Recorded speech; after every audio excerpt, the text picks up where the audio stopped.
This is Hannibal here from the HannibalTV.com. This is a special Talking Tough episode where Rick Bassman, former UPW, WWE Developmental owner of that company, and he trained Sting and the Ultimate Warrior, The Miz, managed many MMA fighters, including Tank Abbott. This is a special show where Rick is going to talk about his experiences with both Tank Abbott and The Miz, and his producer, John from the Two Man Power Trip of Wrestling, is going to join us later. How are you doing tonight, Rick? Man, I am doing good. Up here on Maui, everything is good today. I'm looking off over the camera because I simultaneously saw a large spider and a small gecko run across my wall right at the same exact time. But it's, man, everything's good here today. Thank you, Devin. How are you? It's not as nice weather as I'm sure it is there in Maui, but I'm doing well otherwise. As for Tank and The Miz, who do you want to start with? Man, you know, we could definitely talk about either. I think this is a cool idea. I want to say something real quickly. I hope this isn't pimping too hard, and you'll probably let me know later if it is. But everybody out there, as you know, Hannibal is incredibly popular on social media, especially on YouTube. And Hannibal, Devin, has been great, you know, bringing me along, coaching me along, helping build the audience. It's been slow coming. So an idea was, why don't we talk about two very popular people at a time that I helped get into the industry and really guided for, you know, the fame they achieved. And maybe we'll build my social that way. So if you're watching, please subscribe to my YouTube as well. It's youtube.com/Rick Bassman. So, Devin, there's a shameless plug number one. I'm ready when you are, man. Well, people should subscribe to your channel. You're putting out a lot of content. You've had Luke Gallows on there, Darren McBee, a good buddy of yours, Sting, so many. So help support him. And yeah, Jake the Snake Robert, Boss Rutten, Don Fry, Rob Van Dam. The list goes on and on. They're all old friends. What I think's been cool about Talking Tough is, you know, especially with John Paz from Two Man Power Trip, we do talk fighting stories, we do talk wrestling stories, but we're getting I know all these guys are longtime friends, and we're able to open up and get really, really deep about who they are as people and what motivates them and how they keep doing what they do. So it's been pretty awesome in that regard. So the first comment is someone commenting about Tank. So you may as well start with Tank. How did you first become involved with him? For anyone that doesn't know, he was one of the UFC pioneers. He was on Friends. He was in all sorts of MMA organizations. Well, yeah, Tank Abbott he might be, if he's not the most iconic guy in mixed martial arts history, he's one of them. He's the original prototype for what people thought the world's toughest guy was all about. Like, you know, the beer swilling, bar brawling cretin. And it turns out Tank is very much the opposite of that. So we'll talk about that. But yeah, Mike Hawk is saying Tank was a tough SOB. Man, what do you say to that other than, yeah, he was an incredibly tough guy and still is in his own way. He's like fighting for his life right now, quite literally, and doing it in a manner that truly shows how tough he is. What fights exactly, as we see John has joined us, your producer from the Two Man Power Trip of Wrestling, the Taskmaster Talks podcast, which we posted a couple episodes on here now, and many others. How are you doing, John? Very good. Very good. You cannot complain. Very, very busy, though. Very busy, for sure. What do you have to add about Tank? Tank Abbott, I want to know, Hannibal, who the hell let this guy on here? But anyway, John, I'm sorry. Go ahead. With Tank, the one thing that always struck me was his toughness. But when you really think about it, it's like he literally did not care if he won or lost. Like, that is a weird thing for a fighter, and you really rarely see that nowadays. But he seemed like he just didn't care. if he lost. I mean, it's just almost mind-boggling. He wanted to put on a good fight, put on a good show, wanted to kill somebody, it seemed like, but it just really seemed like he did not care if he lost or not, which is strange to me. Let me tell you one story that kind of really epitomizes what you just said, John. So I was going back and forth to London almost every month for a while with a main event fighter for Cage Rage. That was the big UK promotion for a while, and I brought Dan Severn there, and Chemo, and Mark Kerr. Herb Dean had his last fight there. I brought Herb for that. So got Bob Sapp booked to fight a local guy named Gary Turner, although Gary's very, very world class. And Bob being Bob, you know him, kind of Bob Sapped it, messed the deal up right at the end. And the case, yeah, you know what I mean, man. Wow. Yep. That's the same guy who killed our $5 million a year deal at WWE that I had negotiated for him for half a year. But that's a whole nother subject for another time. So the promoters, Dave O'Donnell, is freaking out because he's built this entire house on Bob Sapp coming to Cage Rage. And he's like, what can we do? Who can we get?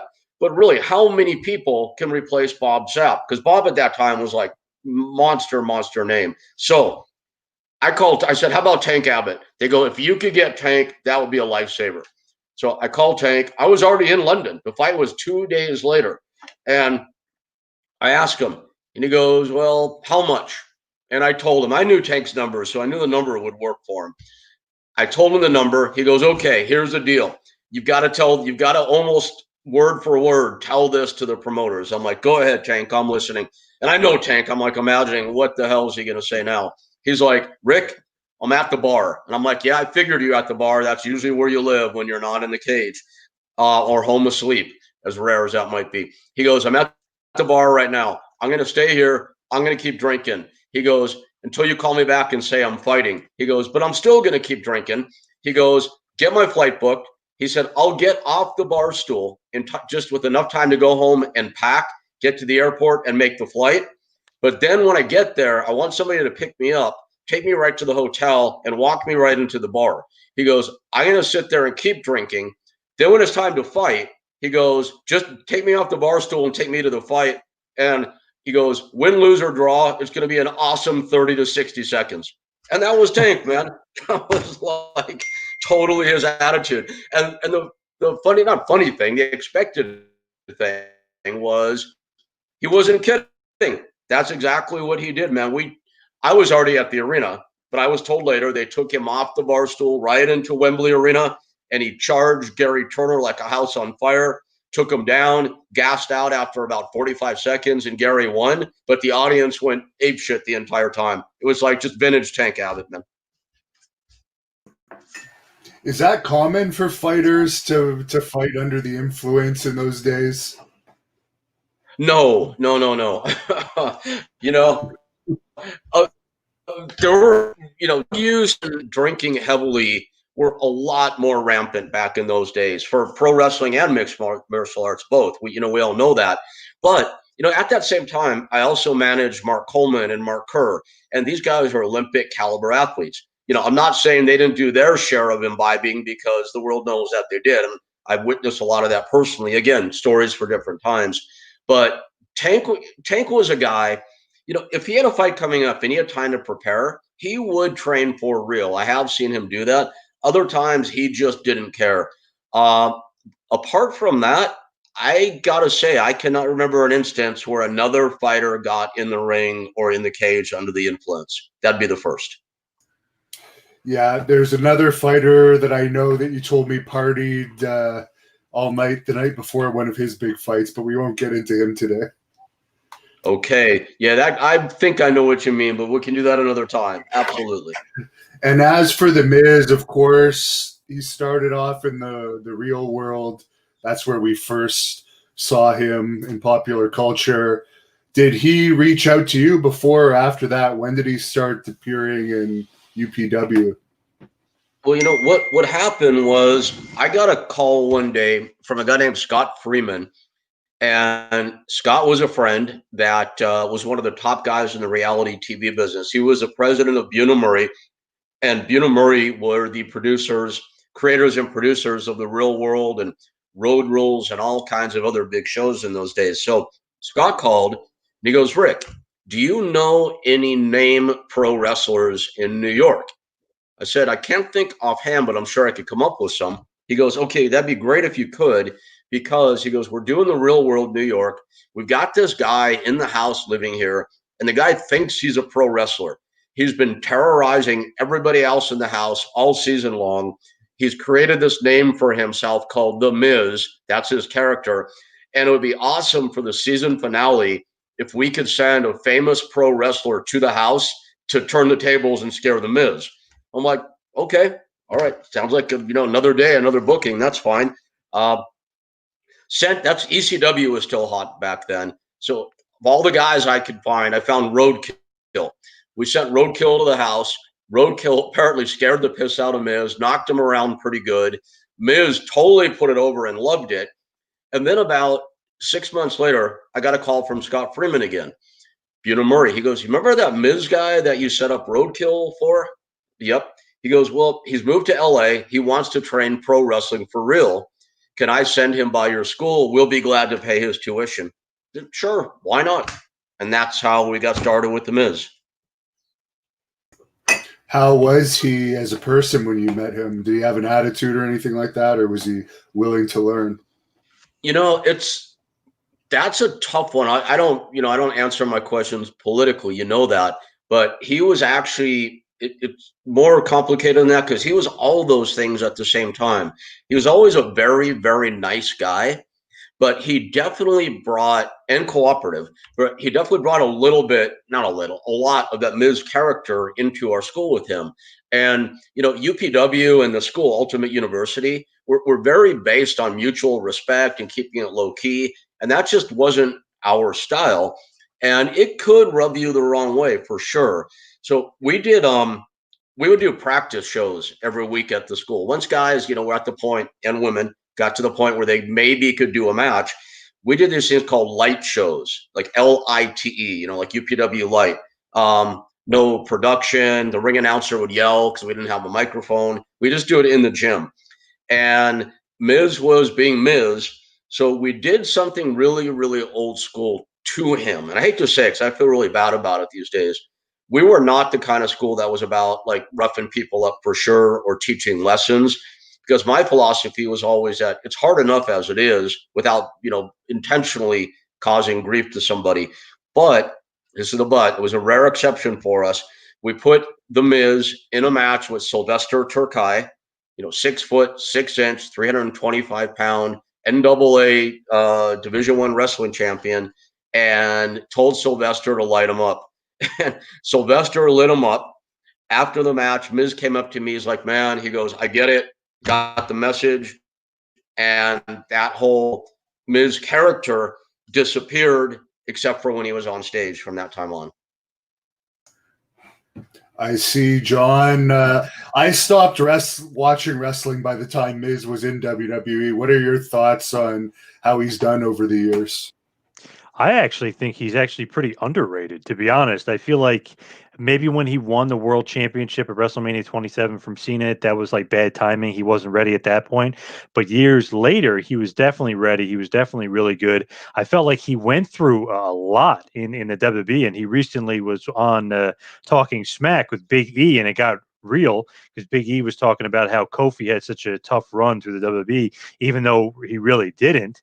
Miz actually had a really, really rough go at it through WWE. I mean, they put him in there with Pewter, thinking that Pewter was going to kill him. I know Rick has a good story about that. Thinking Pewter was going to kill him, knock his block off. JBL used to terrorize him behind the scenes. Shawn Michaels and Triple H used to bully him around. I mean, he got destroyed because he was this reality star coming into WWE. I know him and Daniel Bryan had their issues, which they turned into a great storyline, and now they have great chemistry in their matches, and have had great chemistry in their matches ever since the feud started. But I really think that Miz has become one of the better guys. I feel like underutilized. They don't do the right thing with him on SmackDown. He should probably be more towards the main event than this kind of mid-card jokey tag team heel nonsense that they get going on with Morrison. I think he carries himself like a star. I think he is great on his reality show. I think it's unbelievable that he got Maurice, who's a beautiful woman. It just shows like, man, this guy is a star. He's a likable guy. He's great on that reality show on USA, Wipeout or whatever the hell it's called. Cannonball, I think it is. I mean, he is a great charismatic guy who turned into a good wrestler and a good worker, I think. What is that story about Miz and Pewter, Rick, that John's talking about? Yeah, at this point, Miz was this is now way after the Sylvester Terkay incident. Miz has now gotten, to the point where he's a mainstay for us. It wasn't long after we booked a show. I think it was in Vegas at Buffalo Bills. I'm pretty sure that was at Casino. And we had a bunch of guys in for that show, Rikishi, Conan, Dallas Page. And I remember Page saying to me, that guy's going to be a star. And that's the first time I really ever heard that about Miz or looked at him that way or thought of him that way. So, we pushed to get him seen by Tough Enough. He got booked and he did great. And all of a sudden, we hear they're going to do these shoot fights. And I knew Daniel at this point. Daniel had been coming to UPW shows as a guest. And Daniel's a real deal. He was 8-0 as a mixed martial artist, Daniel Pewter. He almost fought Tank once. That's a story to remind me of in a minute, Daniel and Tank. The shoot fight was announced with almost no notice at all. So I called up my partner in my mixed martial arts company, Valor Fighting. My partner is Eddie Millis from the world famous Shark Tank. I'm like, Eddie, we're sending you this guy. We have 2 days. Do whatever you can with him in 2 days to make sure he doesn't get killed in this fight. And Miz went in, trained his ass off by all accounts for 2 days, and I thought made a pretty good showing for himself with no real fight training against Daniel Pewter on almost no notice. So good for him, man. And before we talk about that Pewter versus Tank Abbott that never happened, someone on there was asking if you could confirm if Tank's 500 to 600 pound bench presses were legit. Exhumed corpse 666. That sounds like somebody we want to know. Yes. Yeah, wow, that's a great name. Yes, very, very legit. He was absolutely one of the strongest human beings that I've ever seen lift in person. Absolutely. Now, I don't know about this. John might know more about this than me, but Rick Brooks is asking if you think The Miz's greatest achievement in wrestling was being ranked the #1 wrestler of 2011. John, can I take that one? Sure, yeah. He's probably referring to PWI, I would think. All right, I believe so. Okay, so I think that's great. I mean, that's really cool. You and I, we all know that that's a little bit of a work, the PWI thing. I mean, you're not going to be #1 unless you're way up there. But so I'm going to say, Rick Brooks, respectfully, no. It's a good question. I think The Miz's greatest achievement is his longevity, because here was a guy, keep in mind, he started in the day when your prototypical guy was still the prototype, John Cena, guys that looked like that, Sean O'Hare, who came from us, Luther Reigns, so on and so forth. The Miz was not the type of guy they were looking for back then. Nobody thought he really had the goods to go for a long time. And I think his greatest achievement is his overall body of work, that he's managed to be such a big star consistently for so many years. So that would be my answer to that. And what about that Miz versus Tank Abbott match that John brought up? Or sorry, not Miz versus Tank Abbott. Daniel Pewter. Yeah, Miz and Tank would not have been good, I don't think. That would probably not be a good fight. Daniel had a promotion, Daniel Pewter, that he was putting together, and it was a big money deal. I think it was backed by Alki David, the billionaire guy who gets involved like celebrity boxing and does all kinds of wacky stuff. And there was a press conference held at this really fancy like nightclub sports bar in Beverly Hills. And I had, at Daniel's request, reached out and got Tank to agree to fight Daniel in the main event.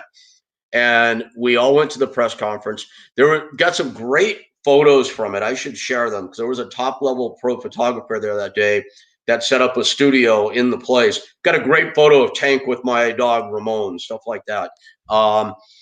Anyway, they do the press conference. As soon as it ends, Tank walks up to me And he looks at me, he goes, he's not going to fight me. And I'm like, what are you talking about? He goes, he's scared. He's not going to fight me. And the fight didn't come off. I don't know if that was a reason why, but Tank was right. The fight didn't happen. That would have been an interesting one for sure.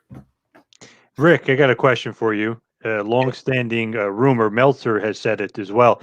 Tank's sexual proclivities, what are they basically? Meltzer, what has Meltzer said? Let me get some more info on that before I answer. I've actually heard Meltzer now possibly bisexual saying that. Yeah, he said he witnessed some stuff that led him to believe that. But all right. Well, let me throw this out there first before I get into that. What do you think Meltzer's sexual proclivities are? That guy's pretty weird, man. He is married with 2 kids, though. But that doesn't really answer the question, does it, John? But, all right, that's all right. Okay, so I do not have. I have nothing good. I don't have a firsthand answer other than to say many people, myself included, oftentimes suspected that Tank, in fact, was or is bisexual.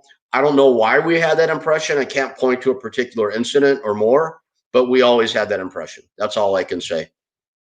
And I wonder why Dave knows that. We should find out why Dave Meltzer. I heard the story out of respect for Tank. I'm not going to repeat Dave's story, but Dave told the story within the past year. But okay. I'm not going to repeat it because I don't know, and I don't have enough proof, and I don't want to really throw flames on that, but it's interesting to get your perspective. Yeah, I don't know. I don't know, man. PWC 24/7 has a comment about Meltzer. I don't know if you could see that. I see it. Meltzer is in the closet with the Young Bucks. Okay. Well, he did kiss I don't them. really remember know that show? Matt. Do you remember that show? Didn't he kiss them at a show where they kissed him or something at a PWG show years ago? They kissed him on the cheek or something? Who, Meltzer kissed him at a show? The Bucks kissed him or vice versa. Didn't that happen at a PWG show a few years ago? I don't know, but I definitely see a quick theme change here about Meltzer and his proclivities. I don't know. I can't answer that question either. I don't really know Matt and Nick. I think I met them once when they actually did a tryout for a show that we were doing many years ago. I know they're married and have kids. They seem like solid family guys. So I don't know. Couldn't tell you. The only thing I can tell you for sure is their Wrestling Observer does have some good information, but they're incredibly biased towards AEW to the point where it's brutal to listen to at times. You know what I'm loving about this show today? Now I see Jefferson E. White saying Meltzer is head over heels in love with Omega. Okay, so we started Talking Tough, John, about 5 months ago now? Mm-hmm. And we've had some very, very heavyweight guests on this show. We've gotten super deep into some really serious, heavy stuff that guests like Boss Rutan and Don Fry and RVD and Jake Roberts have never talked about before. We know that. Then we did this event called Be Good, and we did a live stream with Butterbean and Boss Rutan and Sting and Lou Ferrigno all at the same time. Pretty notable stuff.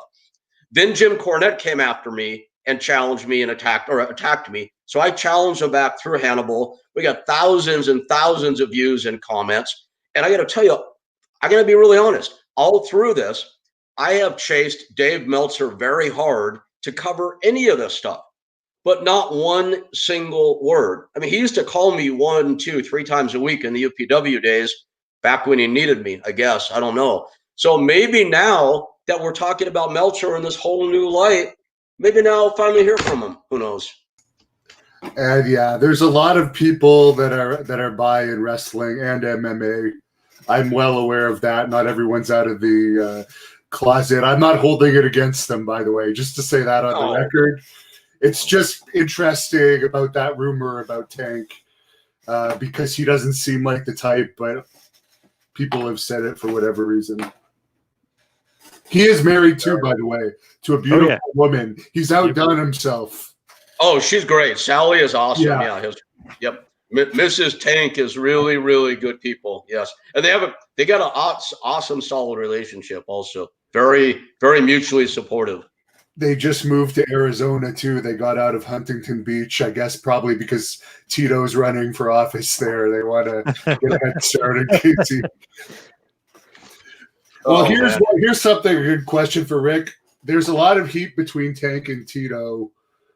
Who do you think is more legitimate? Like, do you think Tank has legitimate reasons to have heat with Tito? He says a lot of stuff about Tito. Yeah, it's just, Tank doesn't love Tito as a human being or a public figure. I used to represent Tito as well, and we can talk about that another time. Like that, if you remember that big accusation against Tito when he apparently attacked Jenna Jameson, myself and Tom Howard were the ones that bailed Tito out of jail that day. We organized a press conference, got the lawyer, everything that kept him alive, so to speak. So I have a lot of history with Tito as well. I only saw them together once. I was representing Tank and Chemo at the same time, and we flew to Hawaii for Rumble on the Rocks, all on different flights, but we ended up in a limo, me and my wife, Gabrielle, Tank, Chemo, and Tito. That was it, just the five of us. And none of those guys liked any of the others at that point in time. And talk about just like a tense, frosty ride, man. It was really weird. My wife, who's like this nice conservative Catholic girl, is now in this limo with Tank Abbott and Chemo and Tito Ortiz, who are all shooting daggers at one another.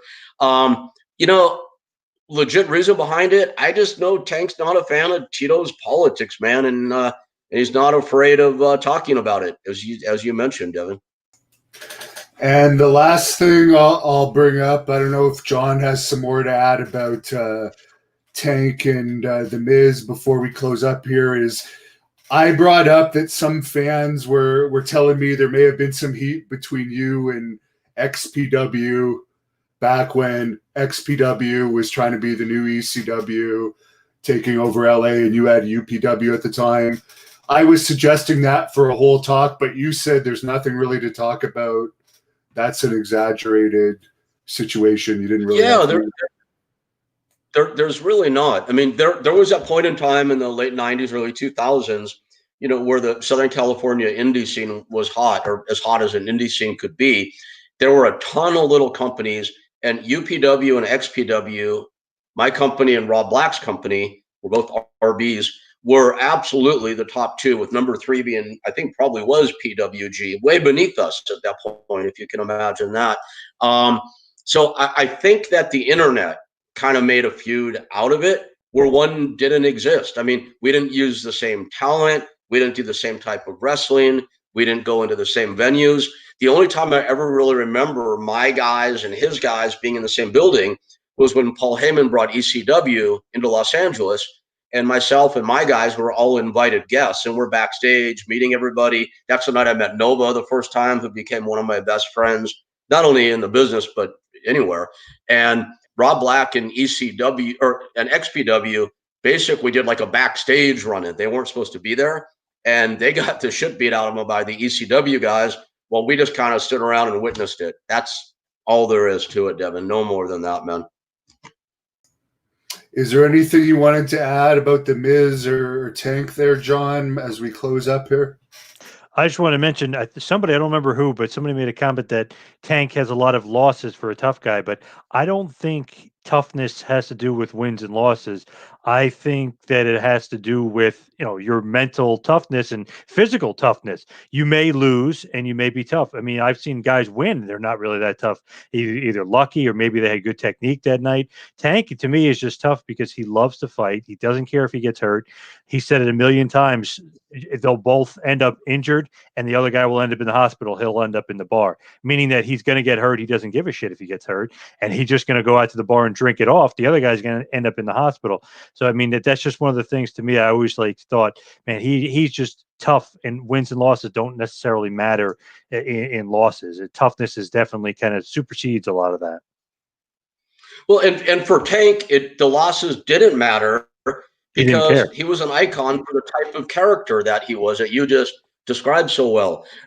Hey, the one quick thing I want to mention, Devin, is this. Both these guys, in my book, Little Big Man, I have this section called The Good, the Bad, and the Ugly of Pro Wrestling and Mixed Martial Arts. And, I have listed my guys who are not on my happy list, but the good side, Miz and Tank are both on that side. They're very, very different people, but they're two very good guys. Even though Tank absolutely was a tough guy with the attitude you just described, John, he's the opposite of what you probably think as a person. Super intelligent, responsible, responsive. Devin, you've worked with him. He's a professional as well. They're both really good guys. I always saying prayers for Tank as he, continues to encounter and fight the battles he's fighting with his health. I think he's going to come out of it great because that's just his character. And the Miz, I'm super happy for his success. He's a good guy and he deserves it. And there was a fan here. I don't know if you know about this, but was Tank training Tito for underground fights at one point? There was a fight in Long Beach back in the day where Sean O'Hare actually had his first fight, fought a guy named Tony Towers, who was one of Tito's guys, a 6'9" Tony Towers. Sean O'Hare wrecked him, by the way. There was always these rumors with this guy named Kaja, who was the first promoter in California before the state commission licensed it, about all these underground fights. My good buddy Maverick, the Soul Collector, came from that world. But Devin, I don't think that stuff existed. And if it really did, oddly, I don't know about it. Very good. And someone is asking that there was a match with Tank and Goldberg that never happened. Do you think Tank would have cared that he never got a chance against Goldberg? Or he would not care at all. No. Yeah. Pro wrestling, they wrestled though. Goldberg. This guy's wrong then. I believe so on WCW, and I remember Goldberg beat him pretty quickly. I think it was a short match, I believe. Okay. I'll double check. I'll double check the memory bank, but I'm pretty sure Goldberg beats Tank. I think it was almost like a throwaway on a Nitro because they were building it up, and you thought it was going to be this big thing in 2000, and they kind of ended it quickly. I think Goldberg beats him, and then I think right after that, Goldberg actually turns heel inexplicably, which kind of didn't make sense. Oh, that's too bad. That would have been a good program how they pushed it. Devin, I know we're trying to wrap up. One thing I thought I'd mention, I didn't even put it on my list, but I'll bet this is something that even John Paz doesn't know, because John Paz knows everything about pro wrestling. John, do you know that Tank was actually booked to fight Bart Gunn at WrestleMania before Butterbean stepped in? The only reason I know that is because you mentioned that to me months ago. You mentioned that because we were talking about Bart Gunn, and I said, I got to find Bart Gunn. You're like, he actually almost fought Tank. So that is interesting. How come it didn't happen for Tank and it happened for Butterbean? Well, I negotiated Tank's deal for him, and he originally said, yes, I'm interested. And at the end and I communicated that back to WWF at the time, of course. And at the end of the day, it didn't work out because the dollars and the cents. I never knew Tank to be unreasonable when it came to purses. He's a businessman. He always had a good sense of his value, and he didn't feel that the offer was right. So he politely declined, and Butterbean stepped in, and the rest is history, as they say. Interesting. That would have been very interesting to see if that would have changed the course of history if Tank had actually fought Bart Gunn that night. But we all know what happened. Right. Yeah, we do. It sure could have. Yes. So, of course, John, you've got a million podcasts. Do you want to tell everyone where they can tune into them to get more of that wealth of your knowledge about the business of professional wrestling? So you can just go to my Twitter and my Instagram at 2Man Power Trip. You can check out the website tmptempire.com. That's 2Man Power Trip of Wrestling Empire. So tmptempire.com. We have Taskmaster Talks with Kevin Sullivan. We've got Talking Tough with Rick Bassman. We've got Taking to School with Dr. Tom Pritchard. University of Dutch with Dutch Mantel. Triple Threat Podcast with Shane Douglas. Trump Mania with Lavi Margolin, who wrote the Trump book, and then Pro Wrestling 101 with Just Incredible. Got a lot of stuff going on.